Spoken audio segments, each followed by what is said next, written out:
হলুদ লাগাইয়া কন্যারে সাজাবো ধরো সাজে মিলিয়া গতরে হলুদ লাগাইয়া কন্যারে সাজাবো।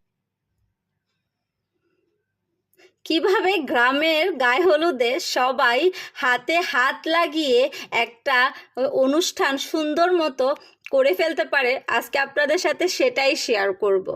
আমার ছোট ননদের বড় মেয়ের গায়ে হলুদ, আত্মীয় স্বজন, আমার শ্বশুরবাড়ির লোকজন, আমার ননদের শ্বশুরবাড়ির লোকজন, আশপাশ সবাই মিলে এত সুন্দরভাবে অনুষ্ঠানটা করে ফেলছিল এবং 2-3 ঘন্টার ভিতরে আমরা অ্যারেঞ্জ করতে পেরেছিলাম। তো এই তো এটা হচ্ছে গায়ে হলুদের যে কেকটা হয়। আর